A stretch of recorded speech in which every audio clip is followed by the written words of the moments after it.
All right, yeah, I do. I definitely have it figured out. Got the live control room set up. Got everybody invited without a hitch. The only thing I need to do still is I need to post this. Let's see, is it back here?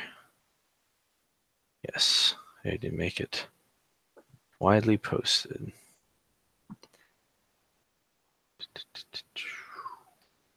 But that's in a different spot.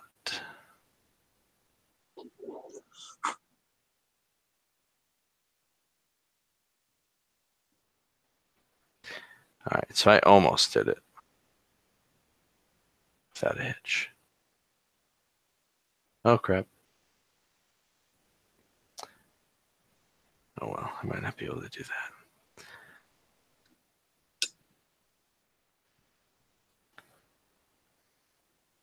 Rolling out some putty.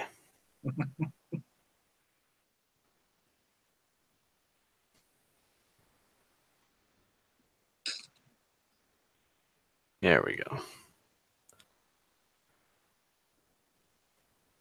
Oh, it was in the right spot, but it is not. Ah, there it is. Public. Publish. Okay, now we're good. Okay. Perfect. Scroll down here. And there we go.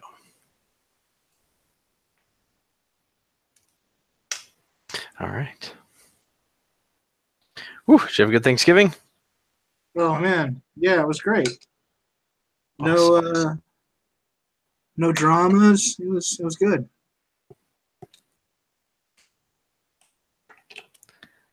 Very good.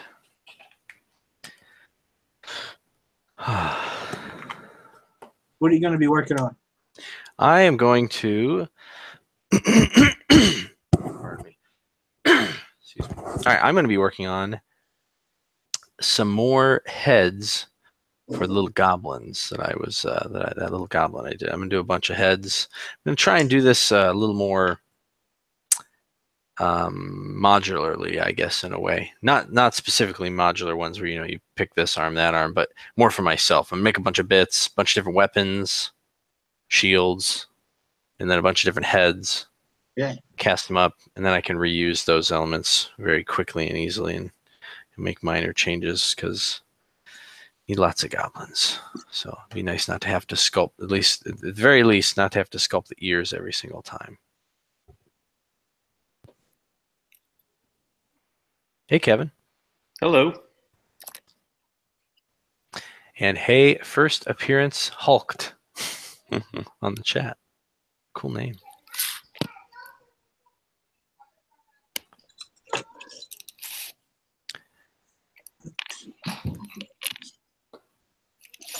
Cool. Everybody's got some things to work on. What are you working on, Jay? I forgot to ask you that. I just saw you rolling it out. I'm just going to be doing a little crafty, like a toy soldier. It's going to be an ornament for a tree. Oh, cool.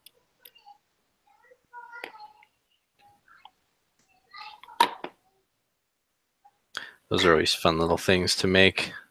Yeah, I'm just kind of doing it on the fly, so see how it turns out.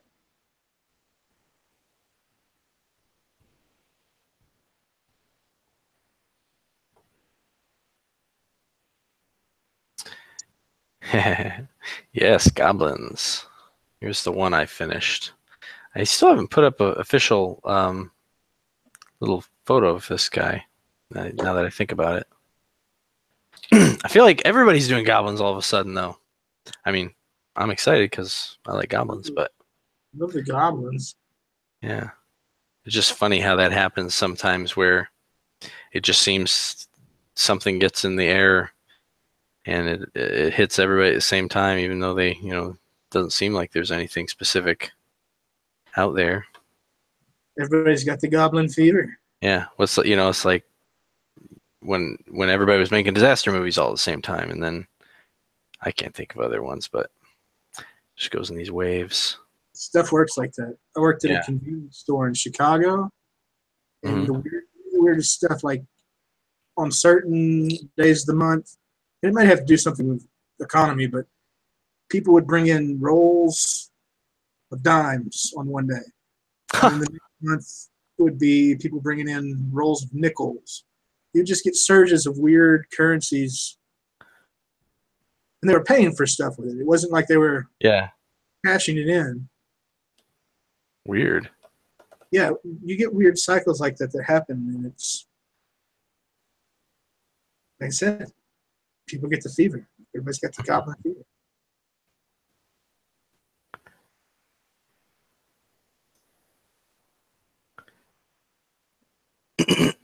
All right, so I have a question from First Appearance Hulk. He was wondering if sculpting 28 millimeter with Super Sculpey is harder to get details with than other clays. I don't think it is specifically. I haven't sculpted 28 millimeter miniature in that material in many, many, many years back, basically before I would even consider myself a sculptor, really. Certainly before I did anything professional. And I was never a huge fan of the feel of it, but I know some people really like it, so don't let that discourage you. But it should be able to, you should be able to put in pretty much any detail I'd be doing with Fimo and everything. So just got to get used to it. Yeah, I wouldn't worry. The one tip I would do is, I'm not sure how old your Super Sculpey is, but make sure you have some of that liquid conditioner. I don't remember what it's called, if it's actually called conditioner, if it's called something else, but it's basically this little bottle of liquid that you can kind of mix into your clay, and it helps soften it up. Because I don't know, whenever I would buy a brick from Hobby Lobby or whatever craft store, it always seemed like it must have been there forever because it was super dry and really hard, and not hard as in firm, but like hard because it was just really dried out and old.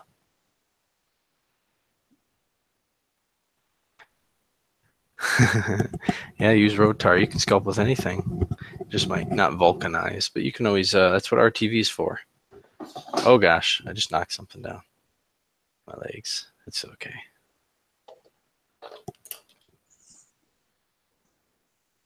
It's hard to sculpt. I love these forceps, but it's kind of hard to sculpt on the camera. I might have to pull my camera farther away, so I can't really get at it.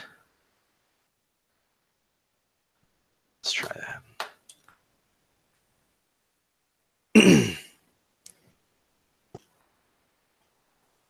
Yes, totally agree with Goblin of Gygaxanor. Definitely use whatever you have. And as you sculpt, because you'll learn a lot of things just by sculpting. You're just putting in the time, forgetting what the material is. There's a lot to learn that has nothing to do with the material. But as you go, you can you'll learn more, and you'll have more opportunities to try different materials, and you'll find out what you like and what you might need to use depending on what you're trying to do.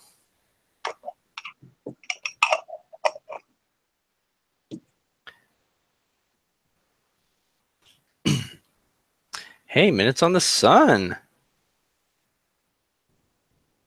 How's it going?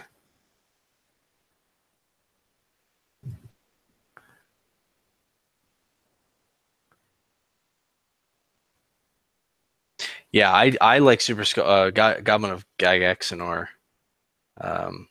suggested and says he likes to use Super Sculpey Firm, which I much prefer that to regular Super Sculpey as well. It feels a lot. It's more like Fimo. I don't know. Super Sculpey itself just always seemed really kind of bouncy to me, which I never cared for. But that doesn't mean it's not good to use.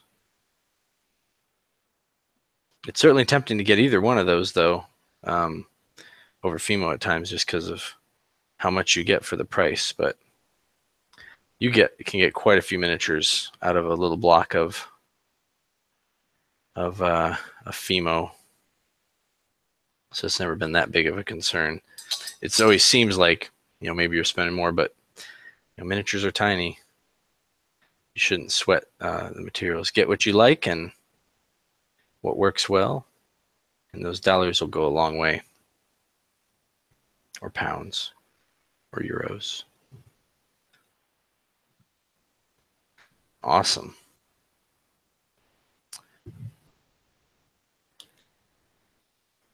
Let's check this head size. I don't recall how big I made the heads. Where's my ruler? What are you working on, Kevin? Have you ever read the Malazan Book of the Fallen series? I have not. It's a. Oops.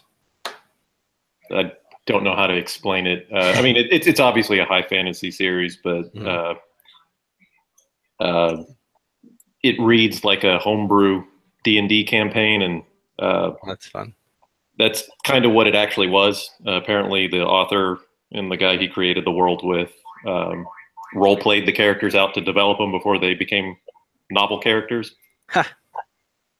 And so there's no miniature line like there are with George R.R. Martin or anything like that. So I'm kind of working on characters from that. Cool.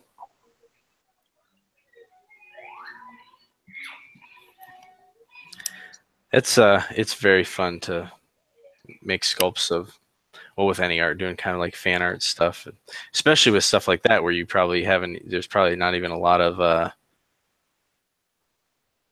reference or artist depictions at all, I'd imagine. You know, a lot of people do their version of Spider-Man and everything all the time, but well, I mean, if you go to the DeviantArts and all their wiki, there's lots of interpretations. okay. The weird thing about this is that the descriptions tend to be so vague in the book that it's just wide open to interpretation. Cool.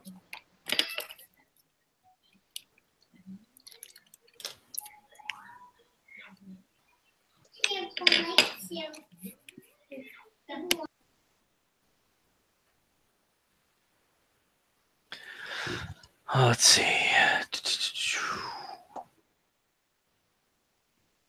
Glad to hear you're still sculpting Minutes on the Sun. Yeah, that Hobby Lobby or Michael's 40% off coupon is a lifesaver. And they usually, if you do end up wanting Fimo Professional or one of the smaller clays, a lot of times they'll have those for 30 or more % off, just as a matter of course.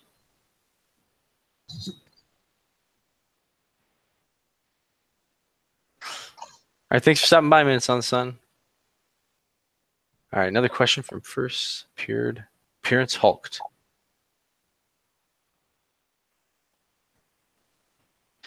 Oh, if I will rotate students on Patreon rewards, you talking about the student level? I don't plan to do that. However, I am planning on opening up some new slots coming the first of the year. So look out for that. And I will be posting about that and talking about that on here, so everybody will be aware right before it happens. These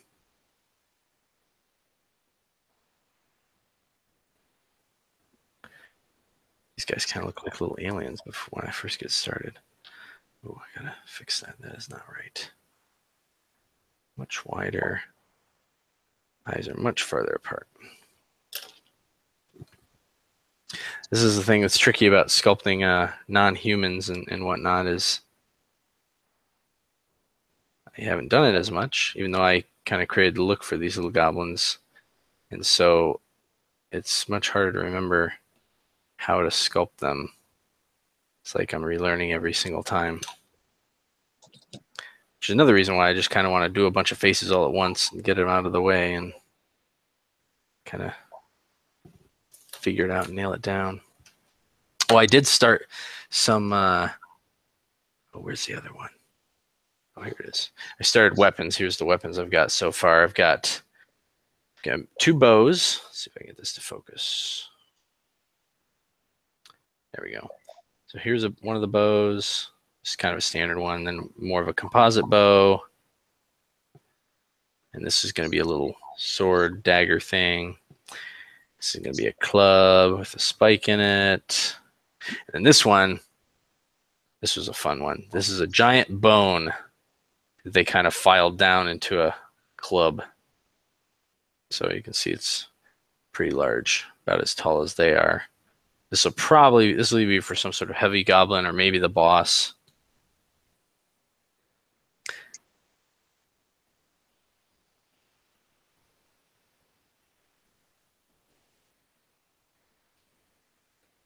Also, let's see. Okay. It's a good start to that one. I need to get all of these. I just need to get all of these things bulked up.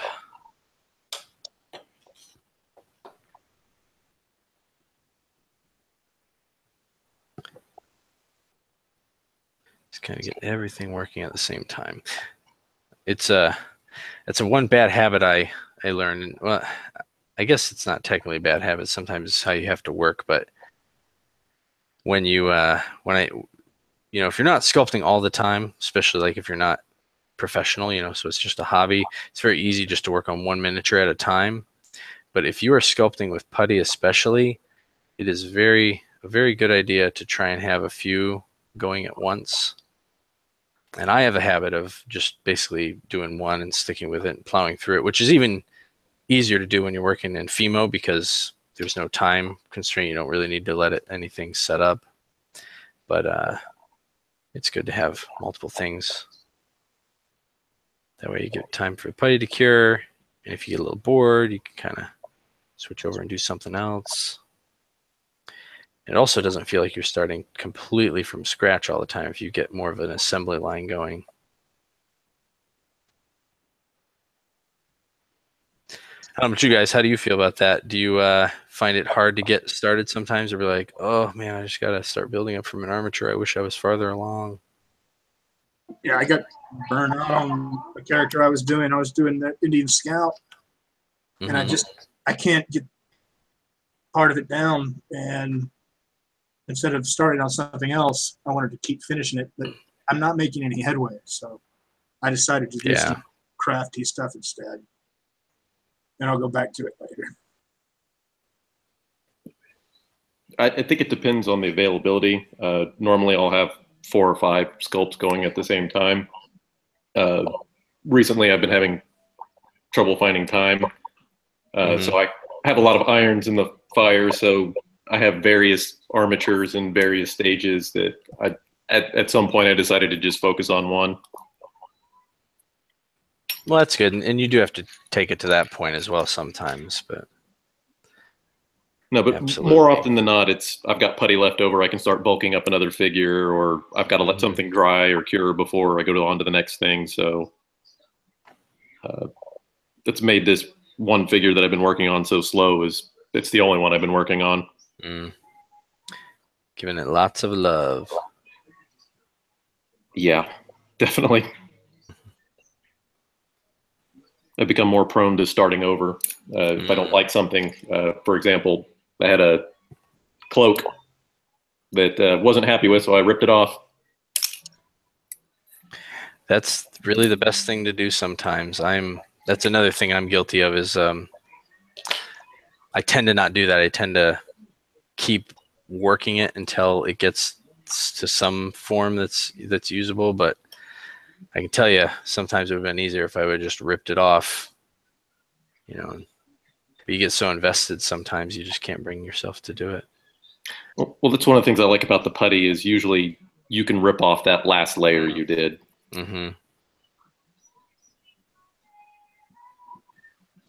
Let's see, we got some more comments.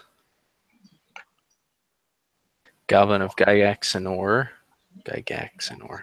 Keep making sure I'm saying that right. He likes to work on 2 at the same time because he always mixes too much putty. Yeah, that's a good idea. You could use it as a putty catcher, or where you're just putting something on and maybe it'll become something, or are you working on 2 very specific things and then you'll make sure you're utilizing all your putty?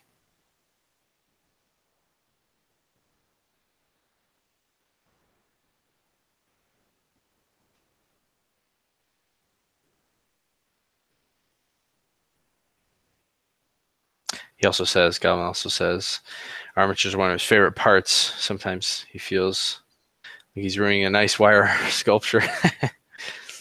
Yeah, I can see that.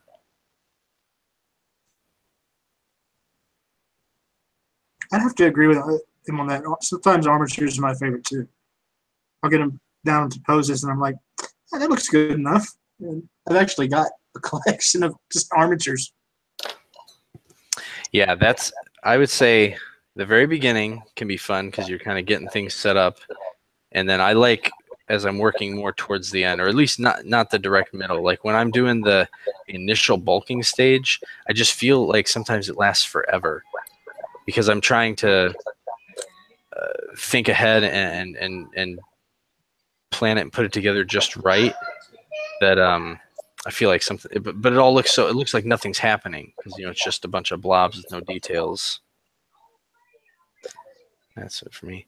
Oh, Goblin, yes, he does it as a buddy catcher. Cool. Or both. It's maybe. Okay, so another question. This is from First Appearance Hulked. Who are our favorite miniature sculptors? You guys want to share any, or you want me to go ahead with some of mine? Yeah, I'd have to say Tom. I don't know. I really don't know a whole lot besides the guys you've introduced us to. Well, go ahead. I just picked this up as a hobby, and you were like the first guy I ever saw doing stuff, and I was like, cool. So I'd have to go with Mr. Tom Mason. Hey, thanks. And the Little Knife and Cronin series was great. Yeah, thank you. For me, I've had many, and it's kind of shifted over the years. I still like them to varying degrees, but there's definitely like ones that I preferred at certain times in my life. But I was actually thinking about this just today, and I guess still to this day, one of my favorite sculptors is Bobby Jackson. He's been and that was even before I met him. But I love his work now, and I loved his work back when I was first like realizing that miniature sculptors existed, and I could maybe do it myself. Werner Klock was a huge inspiration and influence to me.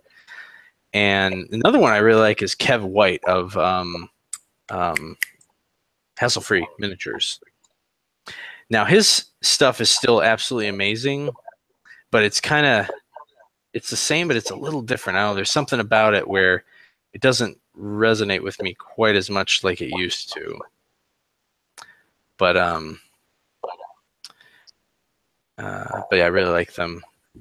I guess the last specific one I'll say is that I really like, and the weirdest thing about this one is I never really thought of them or regarded them about the people that were actually sculpting it, but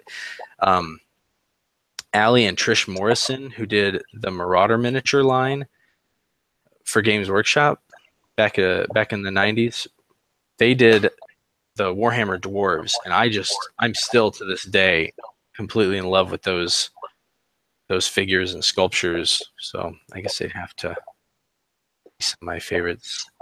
Tom Meyer, yeah, he's pretty outstanding.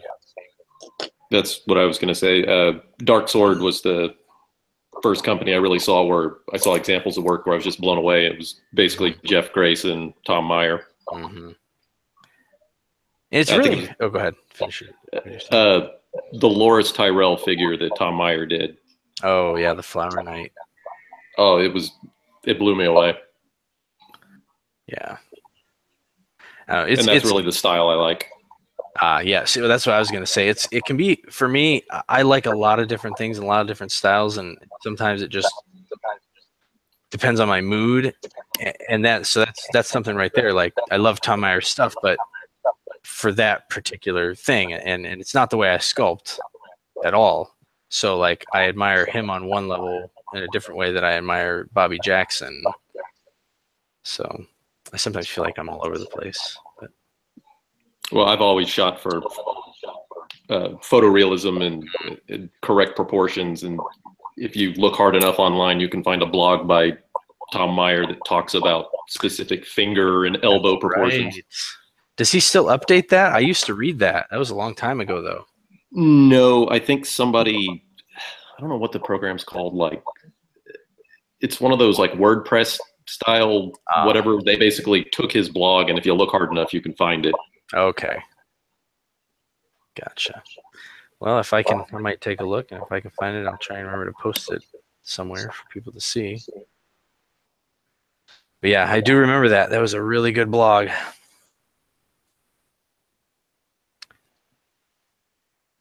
I feel bad just naming those few sculptors because there's so many I like, but those are the ones that really that I really looked up to, especially in my early life. How about you guys on the chat? You know, he said, humbled, he said me, thank you. And then you mentioned Tom Meyer, but I mean, really pretty much anybody that sculpted for Reaper has been really awesome. Julie Guthrie, Bob Ridolfi, Patrick Keith, Jason Wiebe, Gene Van Horn. There's just so many people. And those guys are just, and girls are just so amazingly generous too. Generous people. I have a lot of Bobby Jackson Reaper miniatures. He's done quite a few.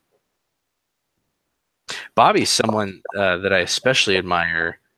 Now, I know a lot, more and more people have moved over to digital from traditional, especially, I'm specifically talking about like from the Reaper folks, but he's one that did it pretty early on, and I really like his stuff because it still reads so much as a Bobby Jackson miniature, even though he's using completely different tools. And some people, it seems like it can take a while for them to kind of find themselves with the digital.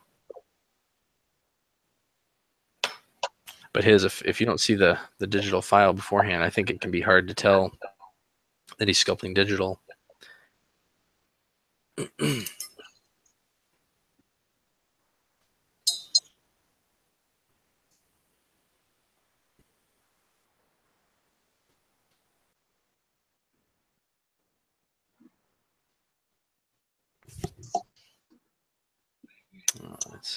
I did some experimentation with a new armature wire. Mm-hmm. Advantages and disadvantages, but have you ever tried audio cable? Oh, no, I have not. So, any specific gauge or size? Well, I mean, it's going to come as a twisted bundle. So okay. Here's an example of one. I kind of came up with the idea because I kept breaking off arms because I would skin those last after I sculpted the body. Mm-hmm. So I needed something a little more flexible with a little more give. So I had a bunch of scrap around my work. So I took some home and I built an armature. The downside is if you want to skin it, you need to kind of put a coating of solder over it to stiffen it up. Oh, okay. So it's definitely doesn't hold up as well, but the idea that I got was that you can solder a small clip of it to the end of a hand, and you can unfold the wires to already have the fingers on there for you. That's a really good idea. So it's all spooled up just like what we saw. You didn't twist that. That's how it comes? Correct. That's cool. So in fact, the miniature that I'm working on now is made of that, and I can definitely tell there's a difference. I don't know how well it's going to hold up to vulcanization, but I think it's a lot easier than the individual strands to make fingers. Are you're doing total all putty, correct? Correct. Sculpts? Correct. Yeah, I think it will probably be totally fine then, unless you happen to get some weird void, but that can happen even with regular wires. Well, I can definitely tell a difference just sitting on its cork. It bends really easily. Oh yeah. But that's just where it's in the cork, so everything else is fine. Gotcha.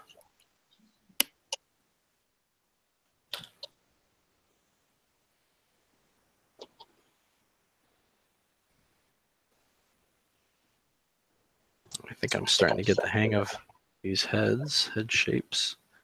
I guess I shouldn't make them all totally the same because not everybody looks the same. Not even goblins.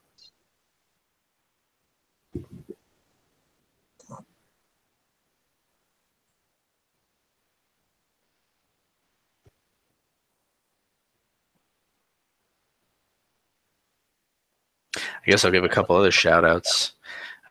Another guy that was a big inspiration for me early on, right when I first started, was Andy Foster of Heresy Miniatures. Big barbarians and stuff.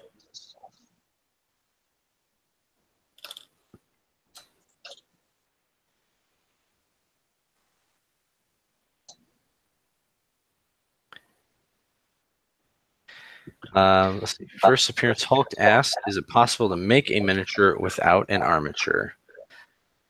I'm gonna say generally no. Now, with that said, does it have to be wire?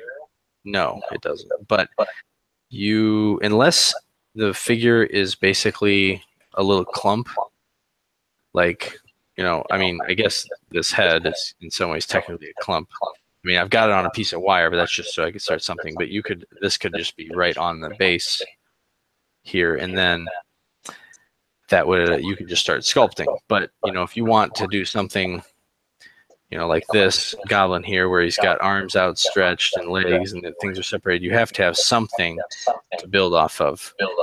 But you could try and just get some green stuff or putty, something that will harden, and lay out your armature that way. I've actually recently heard about people that used to sculpt that way a lot, especially maybe not for the entire figure, but a lot of times for like the arms and stuff. They would sculpt like a body and legs, and they would just add these kind of tubes for the arms, just kind of get them on there generally, and then start adding putting stuff later.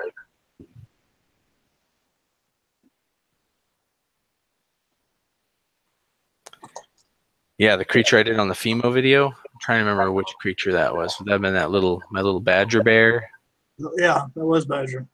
I actually did another figure that I recorded the entire thing. I'm gonna put it up at some point. Just need to figure out what I'm gonna talk about while I'm doing it. I don't have it here right now because it's at the mold maker, but it's basically the size of this head. Maybe it's a little bigger, but it's kind of like this, and it's just sitting there. And I did put a wire on there just because I like to have something a little more firm. But I really could have just built it up with, put a little blob of green stuff and added my clay on top and gone with that. So, but yeah, something like that, you don't really need an armature. You really need it when you're doing stuff like appendages or anything that's going to stick out and needs extra support.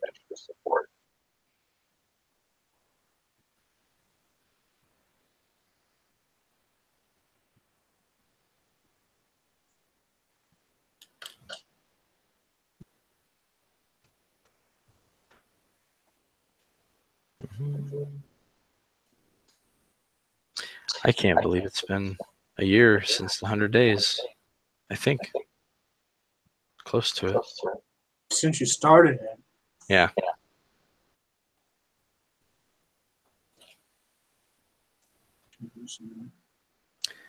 I guess I didn't quite start it. I think it started a little later, but I think times that was fun. I don't think I'm up for another one yet, though. Just need to. I mean, I'm still trying to work every day, but it needs to be a little bit more varied. Oops. I started following you just, I guess, probably midway through your 100 days is when I first saw you. And I was watching, and I was like, man, I can't believe this guy's keeping this up, man. Yeah. I mean, it looked brutal. Just I couldn't imagine doing. There were some just 5-minute vids, but a lot of work, man. When I saw that, I was like, wow, this guy's pretty good. I gotta trim this face down some. I made it too big.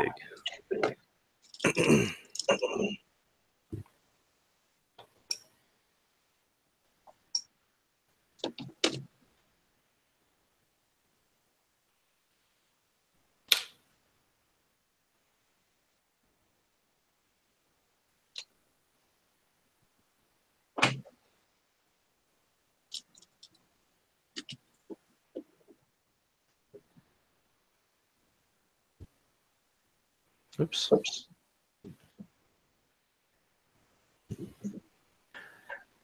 Goblin's been making armatures with wire and steel sticks epoxy.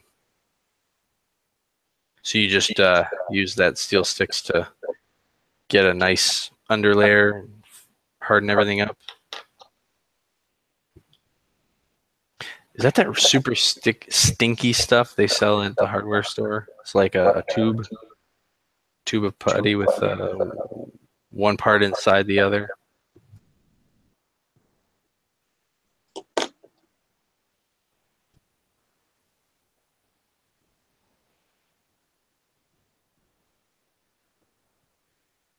On my old blogs, first appearance, you saw my old miniatures on my blog. Are you talking about the Blogspot blog?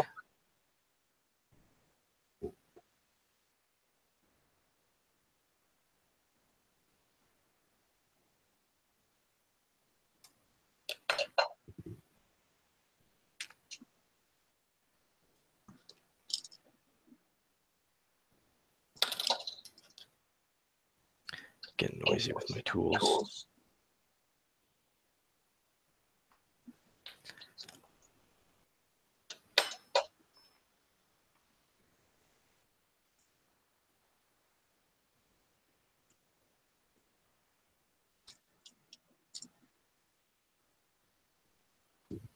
Ah, cool. I kind of forgot I had that still. It needs to be updated. Are you talking about your workbench page? Yeah.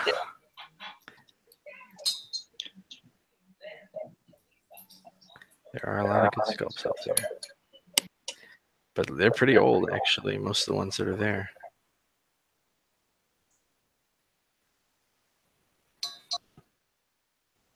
I think that was an early resource I found as well. In fact, that's probably how I found your channel. A lot of good stuff just by looking at those pictures. Cool.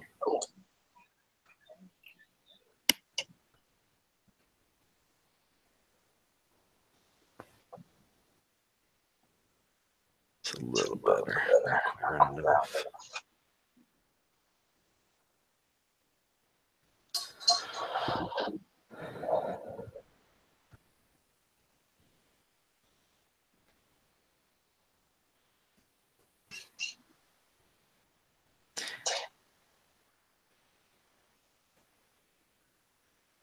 Mm.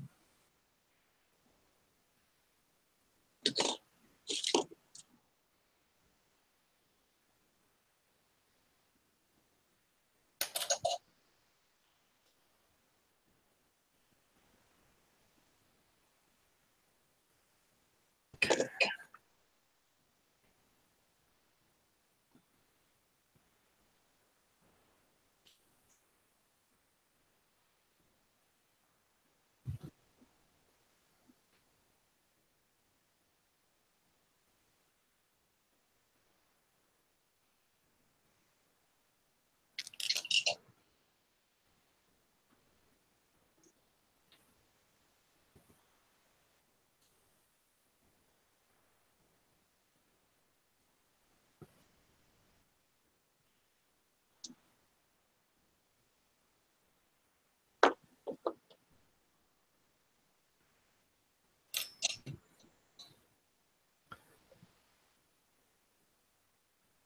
Oh, cool. See, first appearance, Hulk found my channel by a comment I left on Illustrator. Who were you watching? I follow a lot of illustrators on YouTube. Some great artists doing stuff.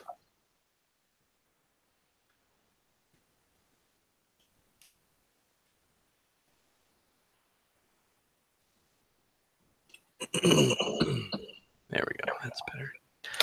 This head's a little too big still.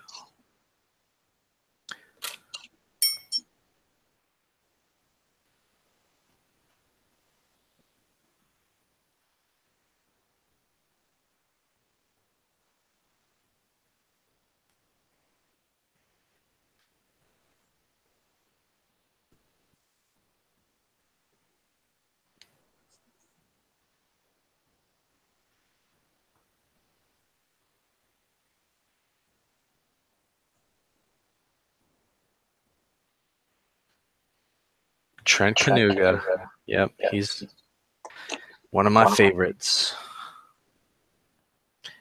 You should, anybody who's interested in his stuff should go check out his Gumroad site. He's got a lot of really cool videos, extra videos you can buy, or just pick up his comic, Twilight Monk, and other things.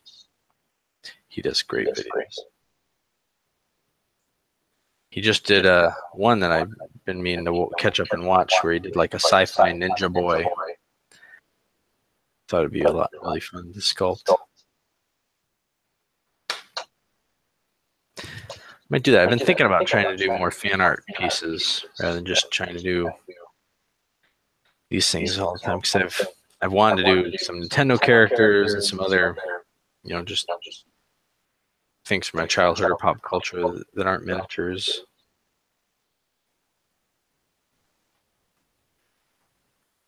So many things to sculpt. Would you have a problem with the sending it off to a mold maker? Oh yeah, I meant licensing. for fun. I meant for fun. I would never cast any of their stuff without permission. I take that back. If it was some huge property, I probably wouldn't care because it's no different than fan art prints that everybody else does. But I would never do that to an independent creator.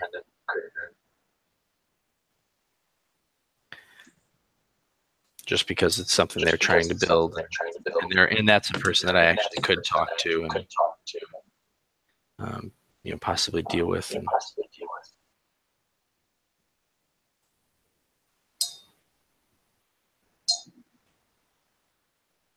I keep bumping my light. That's what that noise is. Did I ever do any illustration work? Well, I went to school to be an illustrator, and I have done a few drawings, but not really. I am actually working on an illustration piece right now, though. We'll see how it turns out, and if I will keep illustrating, or if I'll just go back to sculpting. I do really enjoy drawing. Biggest thing I like about it, especially over sculpture, is how quick it is. Yeah, it can still take many hours to produce a finished painting, but you can get a pretty good, complete looking thing in a short amount of time with drawing and illustration versus the sculpture.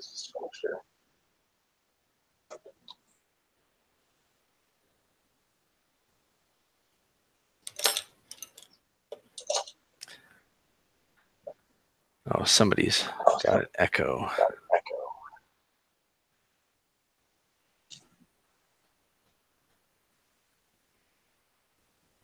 I don't think it's me. I have headphones on.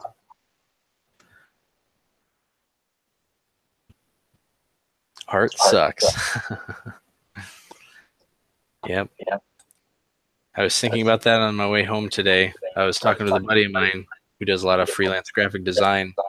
He's been doing a lot of creative stuff recently, which he loves, but it's very draining. And he just got a new gig where it's basically just production art, just kind of filling in text and a lot of finishing work.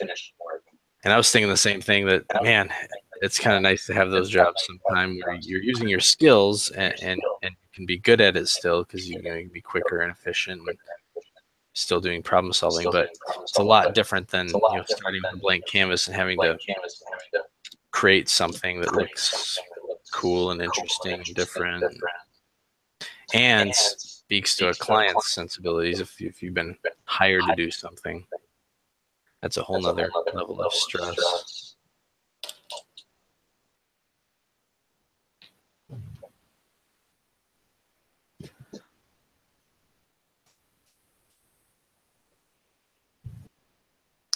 First appearance said he read somewhere that's extremely beneficial for sculpting, to draw for sculpting.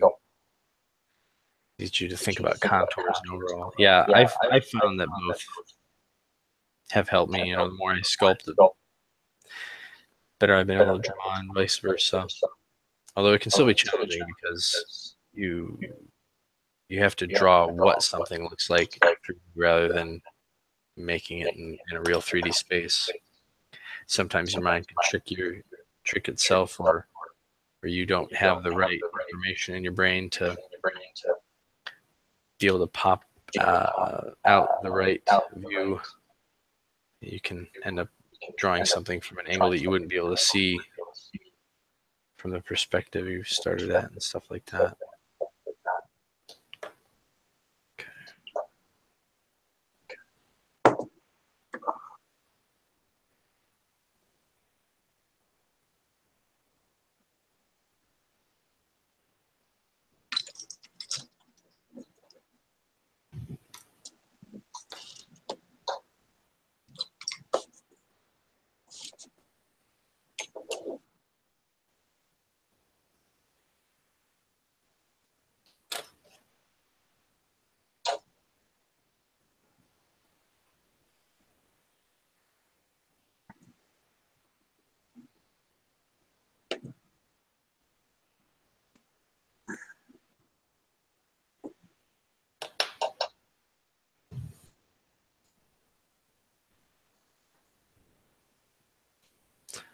Oh, cool. So Goblin were trained as an illustrator, but has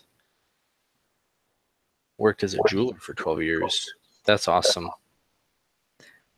I always wanted to do like silversmithing, some of that more fine jewelry stuff.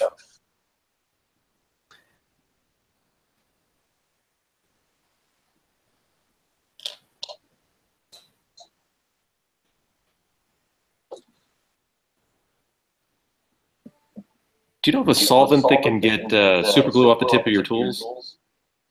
Once it's already glued. Not off the top of my head. I know about some solvents that help with, like spray mount and stuff, but There's a commercial product. yeah. Okay. So I've got some on a silicone tip, and I don't want to damage the tip. That Basically just acetone. Yeah. I've had that happen. I don't know if it's from this one. I think this is my replacement. I had one. I had a little dot of super glue, and I ended up having to I tried to claw it off, and it just ripped. What about something that will dissolve green stuff once it's mixed? That might work. No, I mean, is there some solvent for that? I don't was know. trying to make a mold of something, and I just made a mess of this pretty cool little stamp. Oh, I So see. Yeah, I was using green stuff, and I was like, hey, I can mold that. And I didn't put any release or Vaseline down. And then I thought, oh no, and I just gunked this little thing up. And yeah, I'm not sure. I mean, I'm sure there's something that'll eat away at it, but would it not eat away at everything else? Right. That's the problem. Yeah, that's especially green stuff. Green stuff's pretty tough stuff. Yeah, and I just figured I'll let it dry, then I'll fracture it and kind of claw it out with a dental tool.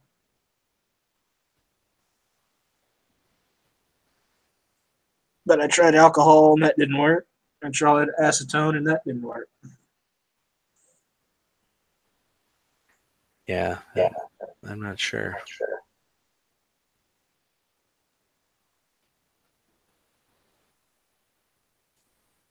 I've never been entirely super precious about my tools, except for some of the custom ones.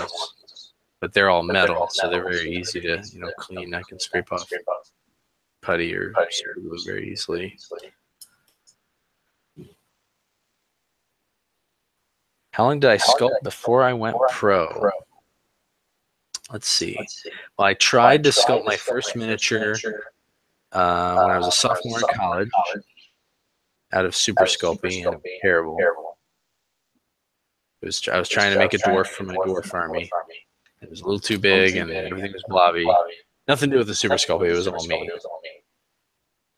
And then, let's see. I believe trying to think. I was a senior, so but by 2 years later, I had sculpted. I found green stuff. That's what happened. So by my, I think it was like my June after I graduated as a junior. I'm blabbling. All right, the summer before I was a senior, I found green stuff and I started sculpting miniatures. I sculpted two, and then I believe at least by the 2003, I had my first freelance gig. So it wasn't very long. I did a little bit of sculpting for fun off and on in high school and stuff, but nothing that great, frankly. I don't know. It was kind of weird. I still don't know why it all of a sudden really started to click. All I can say is, and I'm not sure how true this is for other people, but for me, I've seen where like I just can all of a sudden do better at something after I've aged. I don't know if it's just a culmination of other information and things that I've learned, like, drawing more. I spent a lot of time in college drawing, and then for whatever reason, because I always liked 3D, I did a couple little super sculpty larger things, but I never really dedicated myself to it. Like, I always tried to a drawing and never did that great. So I don't know. It's weird.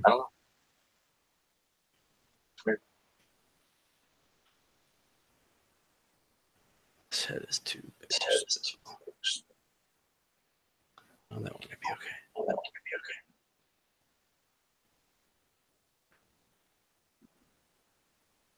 All right, those ones look good. This is a head I sculpted for the next video. Facial expressions. Oh, nice. I gotta get it to come back to me. There we go. That was fun to do. Faces used to scare me so much. How many millimeters tall is that? This one is bigger. This one's almost 7 millimeters. Okay. Somebody, and I probably should have done it even bigger than that, but when I get much bigger than this, it starts to. I guess I can still use some of the same techniques, a lot of the same techniques, but it starts to become less about miniature sculpting and more about, I don't know, real sculpting. Yeah. No, that's not fair to say, but you can't. You notice imperfections a lot easier. But anyway, somebody on my old videos told me or asked that if I could sculpt the head bigger so they could see what I was doing easier. So I'm hoping this has made a difference. So if not, then I'll do even bigger next time.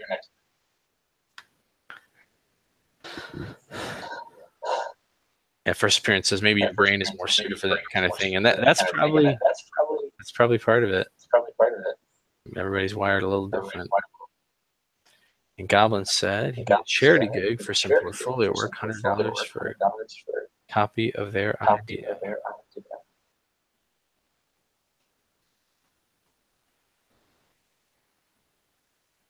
What do you mean $100 for a copy of their idea? You get $100 and a copy, or?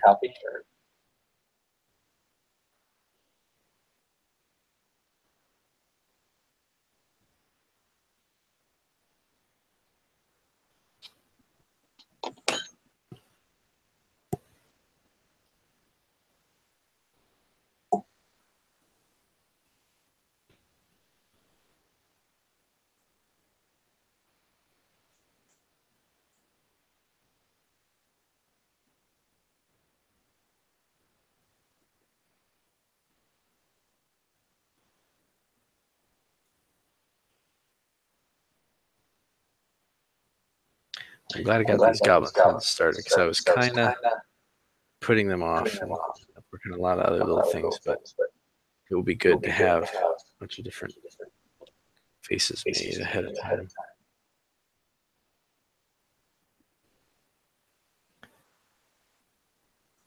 Is there any part of the body I still find hard to sculpt? Hands, open hands can be. They're just laborious. It's more. I don't know. It's not that anything is particularly difficult. It's more that some aren't as fun. They feel like more like a chore. And for me, that really where something didn't just seem hard.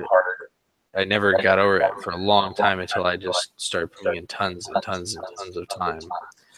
So if you're only sculpting, you know, once every couple weeks or whatever, you'll probably always feel like certain things are hard. And then you might still have days where, you know, stuff feels off, but if you that's why things like the 100 days are super helpful, because you know, just getting and sculpting every day, you really feel it as a habit. And even if you walk away after that, you've just got a lot more mileage under your belt, and it can be easier. Just pick up and go.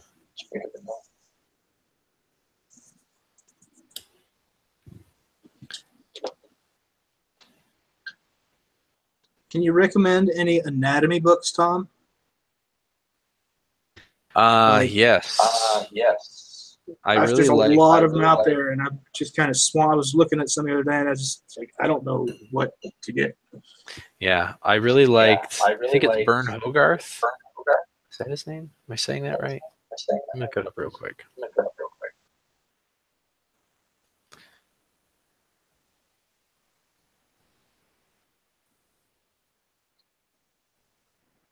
Yeah, Dynamic Anatomy. Now it's sometimes it's kind of a little overdone, maybe even more so than like comic books can be and stuff. But what I like about it is it really kind of breaks everything down into a structure, and you can start to kind of see how things flow together. And then, you know, you don't necessarily have to follow it completely as far as like this is what the muscle should look like, but it really helps you to see how things work. And that was probably the biggest resource thing I studied and used whenever I was trying to, you know, draw muscles and stuff like that. After that, when I wanted to try and get to a little more realistic stuff, then I would start to I would just pick up like a Men's Fitness or one of those muscle head magazines, right? Because then you can see, you know, how it looks on a real person, and then it kind of can help you pull back from, you know, over defining and stuff, and see where it really will cut, and where, you know, the skin might fill in a deep cut more, things like that. Who is the author of that book?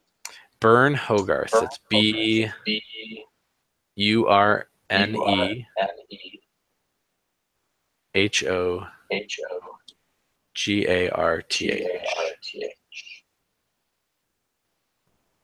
So he's got two books that I had: Dynamic Anatomy and Dynamic Figure Drawing, and that just had a lot of cool poses in it.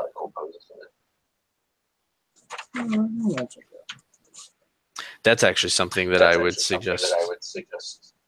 You know, you don't need a lot of anatomy books, but getting some pose books can be very helpful. There's a lot these days. It can just help you break out of your niche of doing the same thing over and over.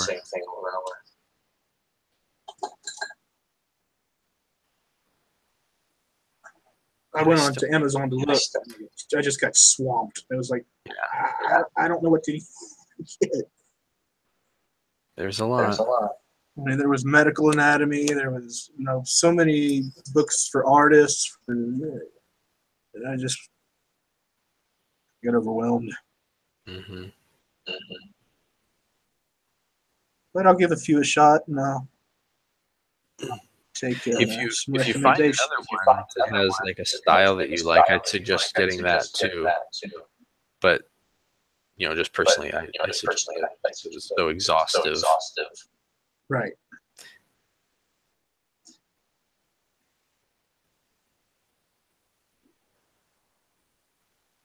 So yeah. Oops, I gotta go back to the chat.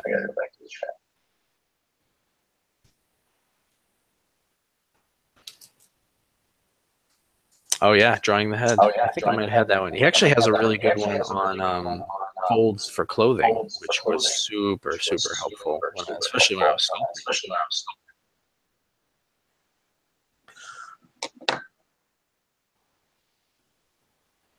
Yeah, he's been around a long time. He's been around a long A lot time. of books. A lot of books. You could probably just search his name and find all sorts of goodies.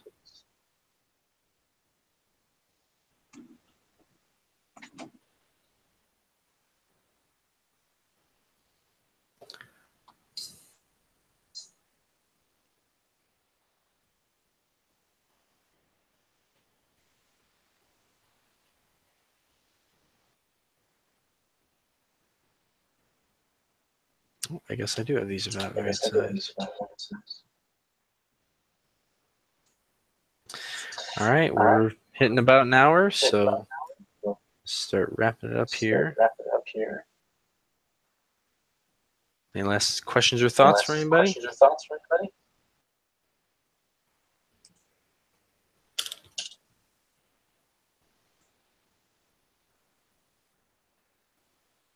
Ooh, that's good to know. First Appearance Hulk said most of his books are available free online. What was that? He said they're available free online. As long as it's legit.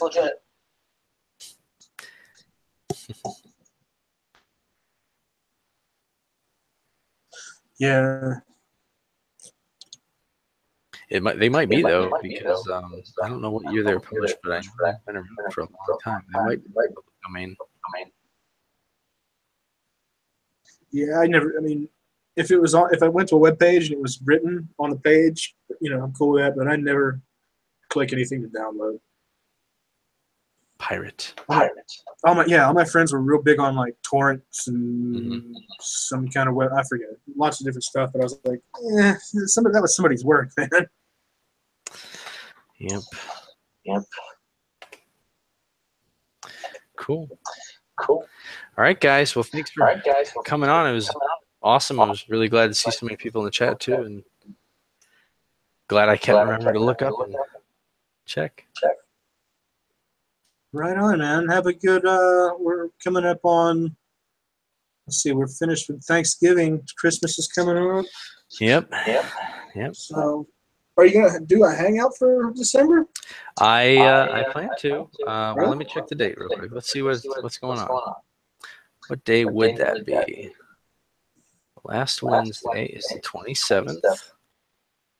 I should be here. I'm not traveling or anything, so maybe I'll even do a different day. But I'll try and give everybody a heads up. Maybe something it's more amenable to Europe to join. But yeah, I'll post up about it. So. Well, cool then. I'll see you then, and have a Merry Christmas, guys. You too. Thanks for joining me, Jay and Kevin, and everybody else. Thanks. Bye. See you guys.